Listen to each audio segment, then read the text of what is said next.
Hey, APUSHers. So here's frame 9 of period 8, and we're going to enter LBJ's domestic policy. So when Kennedy was assassinated, he was assassinated in November 1963, leaving 1 year left in his administration, which LBJ will spend most of his first year in office. That is 1964. Doing a couple of things. First, basically campaigning for the next election, which would be in 1964, and also passing through legislation. Um, because Johnson always thought of himself, and in 1963, November, when he became president, thought that he would have and be a domestic agenda president. Right? Now, we all know that history did not turn out that way. He became more of a foreign policy guy, but he had every intention to basically change domestically life in the United States, change it to embrace the ideas of civil rights as well as, and here's the big push, a war on poverty.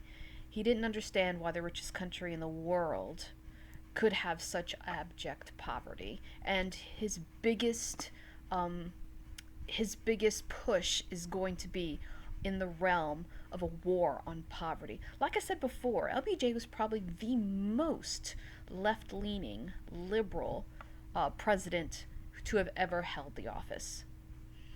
Okay, so here's the thing about Johnson, and this is the reason why he became JFK's vice president. Whereas JFK was a noob, right? He had little to no experience in government. LBJ had 30 something years of experience in Congress. He had been a congressman and a senator, and and he held major offices in Congress. Chairing tons of committees. So he had 30 something years of legislative experience. So he knew how to get bills passed. So that's where we're going to start. Johnson's going to push legislation through Congress. And one of his tactics has been affectionately named the Johnson treatment.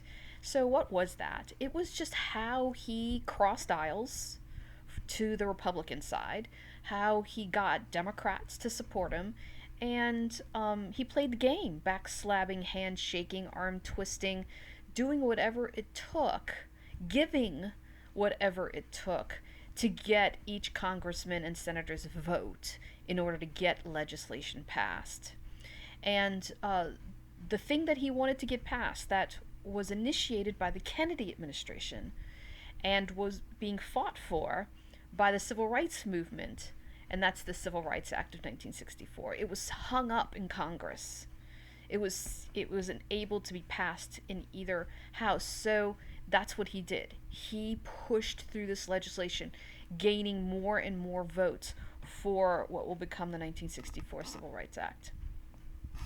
All right, so it passed finally after a lengthy Southern filibuster by Strom Thurmond, a very, very racist Democrat. But it finally did pass, and what did it do? Well, we all know that Brown versus Board basically ended segregation, or at least attempted to end segregation in the public sector. That means in government facilities. But what about the private sector? This is what those lunch counter sit ins were working towards. Let's ban racial discrimination in private facilities open to the public. So that's what the Civil Rights Act of 64 did. It also strengthened the federal government's power to end segregation in schools and public places because, again, that continued to be a struggle. It created the EEOC, the Equal Employment Opportunity Commission, to eliminate discrimination in hiring. Now, there was an attempt, many attempts, um, by Southern Democrats, or rather, Southern Democrats and Republicans, to end, right, to trash this bill, to sink this bill. And you know that before I get into the attempt, let me just mention that 1964 is very similar the 1960s in general, are very similar to, but then also very different from the 2020s, as you're going to see. Now, we've done a lot towards eliminating sexual discrimination, whether it's the LGBTQ community or whether it's the women's liberation movement, right? Where women, the Me Too movement, all of the ideas of equal pay for women for equal work, all of these kinds of things have actually made a tremendous jump in the past, 5 to 10 years. So this is very different from the 1960s. But as you're going to see in our next video tomorrow, um, not a lot has changed between the 1960s and the 2020s in terms of civil rights for African Americans. All right, so back to back to what I was getting at, the attempt by conservatives to sabotage the passage of the Civil Rights Act of 1964. Not only was there a Southern filibuster, but conservative congressmen decided to add a clause to the 1964 Civil Rights Bill when it was still going through Congress, adding a clause that would prohibit sexual as well as racial discrimination. So if we add an amendment to it, which eventually be called Title VII, if we add Title VII to it saying that we will prohibit gender or sexual discrimination, meaning against women, that was the intent, then surely no one's going to support that, and no one wants equal rights for women. So let's add this, and it'll sabotage this bill. Again, there's a difference between the 1960s and the 2020s. 2020s, we've seen a lot of movement in the positive way with regard to those rights, but again, the idea of giving women equal opportunities was, to many, unthinkable in the 1960s.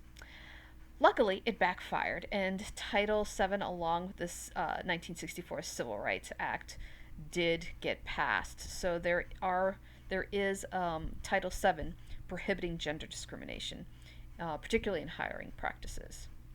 All right, adding to this, LBJ is going to issue an executive order. Now, you all remember what executive orders. Orders by the president, but it's only in the realm of what the president is in control of, and that is the federal government, right? So Johnson issued an order requiring all federal contractors. So if the government hires a company to do some federal work, whether it's in construction or anything else, then that business, when doing federal work, must take affirmative action against discrimination. So hire people of color, hire minorities, if you're going to get a government contract for work. So this is an executive order. All right, now let's go to what LBJ hoped was his hallmark piece of legislation, and that is the war on poverty. Again, similarities to from the 1960s to the 2010s. What we're seeing following World War II, of course, was an economic boom that pulled so many people out of poverty, pulled so many people out of working class into middle class. We see the emergence of middle class. And since 1950, what we've been seeing, starting in the mid 1960s, was an increasing amount of what were called the invisible, and these were people who because we're starting to see a shift away from manufacturing.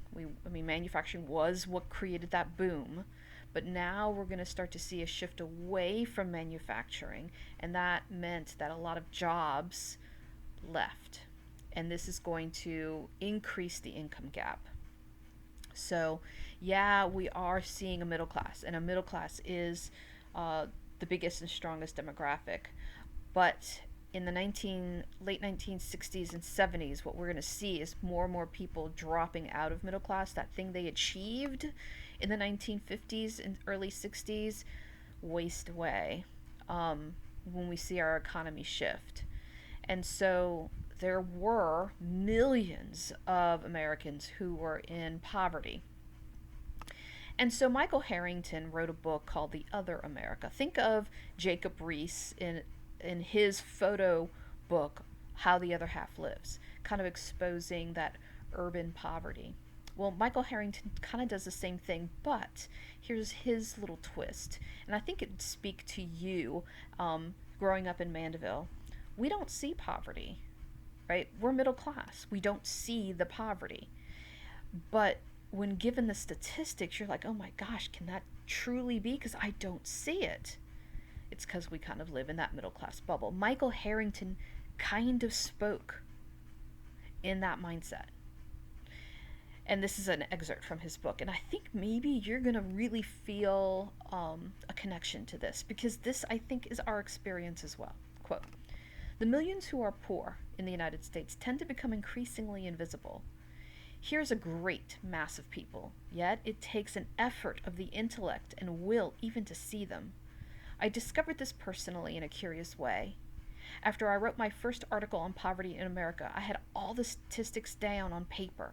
I had proved to my satisfaction that there were around 50 million poor in this country. Yet, I realized I did not believe my own figures. The poor existed in the government reports.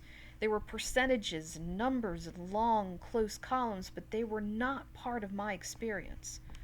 I could prove that the other America existed, but I had never been there."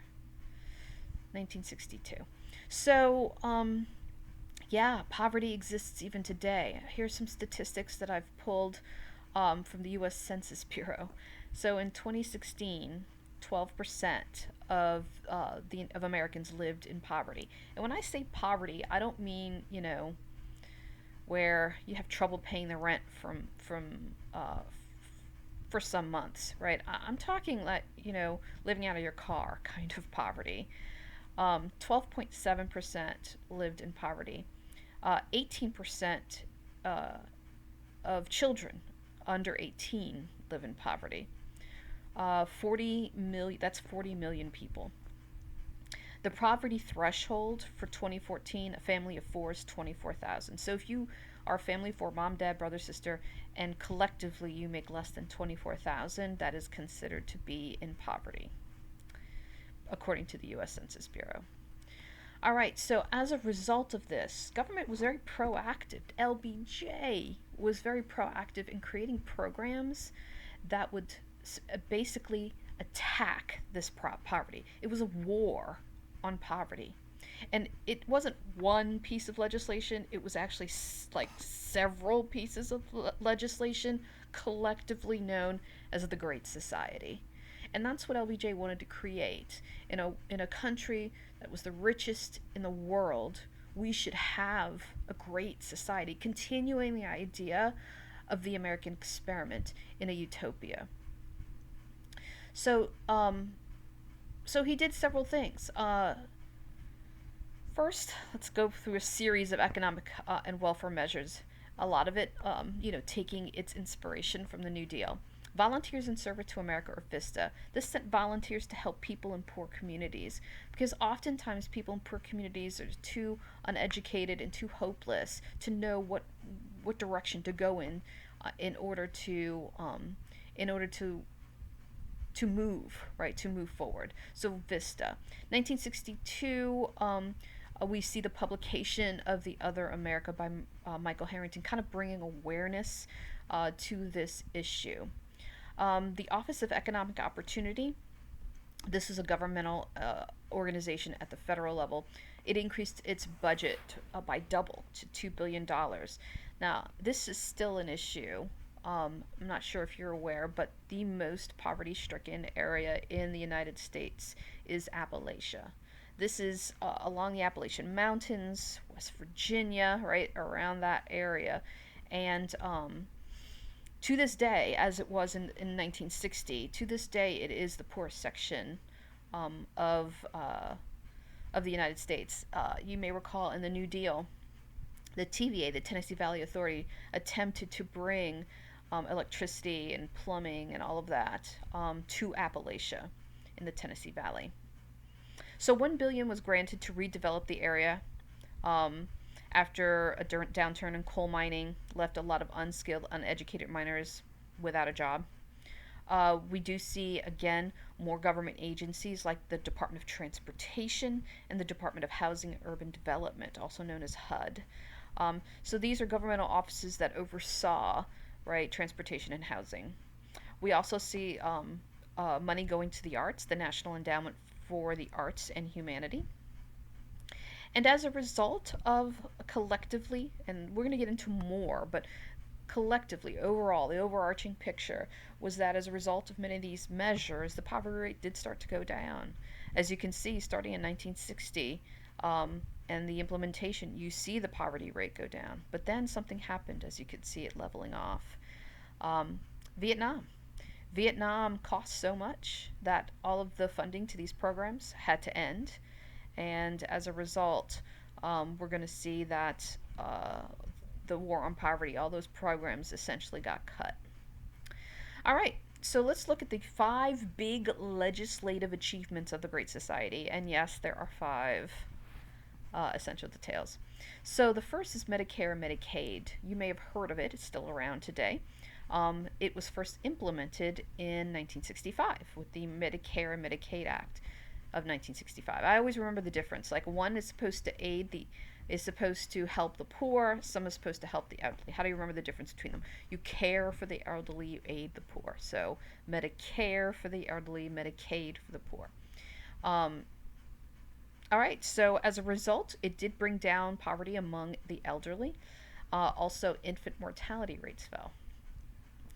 All right, here's a big one. We haven't had a major piece of immigration legislation since the 1920-1921 Emergency Quota and National Origins Act, which basically limited the number of immigrants coming from Eastern and Southern Europe.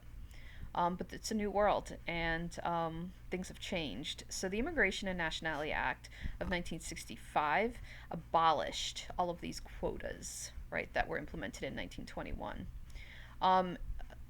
And so this increased the amount of people who were allowed to come. But again, Europeans were not the biggest immigrant class coming in 1965. We're going to start to see a shift.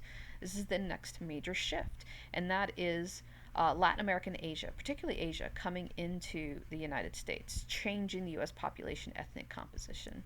So again, we have a shift away from Europeans and more towards Latin Americans and Asians. This also doubled the number of immigrants allowed to enter annually. It did take into consideration immigrant skill, and if your mom is in, you can bring your kids in. If husband's in, you can bring the wife in, so to speak. So close relatives of U.S. citizens would also have an easier time, being allowed into the country, according to the Immigration and Nationality Act of 1965. All right, now let's go voting. So as we know, the Freedom Riders and Freedom Summer was all about registering African Americans to vote. MLK famously said, quote, "Give us the ballot, and the South will never be the same again." However, the KKK and poll testing and literacy tests and all of these things were continuing to be a problem, particularly in the South. So we have another landmark piece of legislation passed, the Voting Rights Act of 1965, and this specifically dealt with racial discrimination in voting, right? Whereas the Civil Rights Act dealt with discrimination in private companies, open to the public. The Voting Rights Act specifically dealt with voting. It outlawed literacy tests and sent federal, not state, federal voter registrars to the South so that there would end those discrimination practices. So like in Mississippi, the largest African American minority of any state, only 5% of those eligible were registered to vote, right? And this was because of poll taxes, literacy tests, KKK, intimidation, and all that. But the 1965 Voting Rights Act specifically did target the South and put in extra protections against southern states because of their history of voter subjugation. We also have the 24th Amendment passed, outlawed poll taxes in federal elections. This is largely due to the work of the civil rights activists, Freedom Summer. So the importance of the Voting Rights Act of 1965 was that it empowered African Americans to have a vote, to actually have a political voice, and it passed 100 years after the Civil War ended. It didn't really change the South overnight, but it did start the change. So let's deal with some more poverty issues. Aid to education. So it's long been statistically a thing that the earlier children get access to education, it actually turns out that in later years that child will be more successful. For example, kindergartners and preschool. If you expose a child to an academic preschool program at the age of 4, that child has a statistically huge advantage later in life to have academic and job success. But the problem is, as we all know, preschool, or maybe you don't know, preschool is not covered under the public school systems. So if you went to preschool, then your parents paid tuition to send you to preschool. However, in low-income households, these low-income households can't afford to pay tuition for preschool. So Project Head Start was the answer. And if you were a low-income household, then you could qualify for Project Head Start and get your preschoolers enrolled in a preschool. We also have the passage of the 1965 Elementary and Secondary Education Act. And this provided billions of dollars to aid to private and public schools. So this is federal aid. So in addition to states who traditionally have been solely in charge of that state's public education system, the same will apply, except now they get some federal dollars. Now, it was to get around the whole separation of church and state. This federal funds don't go to the schools, right? Because some are public, some are private. It basically goes to the student. So however many students you have, that's how many dollars you're going to get. So depending on the number of students you have. And it did increase educational performance of underprivileged students. All right, last but not least for this video anyway, let's go to the environment. So we are just finishing our industrial age, and of course, as a result of being an industrial economy, our environment suffered. You've seen, no doubt, pictures of Beijing and the haze of smog that covers the city. And it's kind of natural for any industrialized country to go through that. And then when it becomes, unfortunately, they usually wait till governments usually wait until it's a major health problem before any act is put. Because if left to corporations, they won't put the necessary environmental safeguards in place because it's costly, right? So left up to businesses, they won't do it. It's not profitable. So governments usually have to step in. And that basically happened in the late 1960s, early 1970s. Another book that kind of raised awareness, not that you needed to be raised awareness, because I can tell you, growing up in the 1970s, I remember one of those daily things on the news, where how much rain you're going to have, what the temperature was acid rain. There was routinely acid rain being, on a almost, how acidic was the rain today because of the harmful debris in the atmosphere. And pesticides. Pesticides were, willy-nilly, or they were just spraying pesticides left and right. We were all ingesting them. Maybe that's what's wrong with our generation. So Rachel Carlson wrote a book called Silent Spring, and it kind of raised awareness about the idea of a need to protect the environment. Her particular agenda was DDT. It was a pesticide that was used universally in agriculture. then it turns out to be a carcinogenic. So I guess that's why we all got cancer. So here's a quote from the book. Quote, "The mosquito control plane flew over our small town last summer. Since we lived close to the marshes, we were treated to several lethal doses as the pilot crisscrossed over our place. We consider the spraying of active poison over private land to be a serious aerial intrusion. The harmless shower bath killed 7 of our lovely songbirds outright. We picked up the 3 dead bodies the next morning, right by the door. The next day, 3 more were scattered around the bird bath. I had emptied it and scrubbed it after the spraying, but you can never kill DDT. On the following day, one robin dropped suddenly from a branch in our woods. We were too heartsick to hunt for other corpses. All of these birds died horribly, and in the same way, their bills gasping open and their splayed claws were drawn up to their breasts in agony. Air spraying where it is not needed or wanted is inhuman, undemocratic, and probably unconstitutional. For those of us who stand helplessly on the tortured earth, it is intolerable."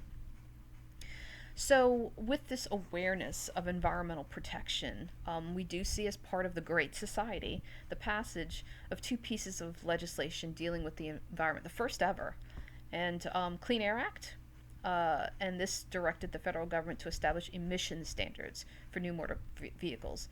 So, we put the certain things into the exhaust system so that it doesn't belch out into the air.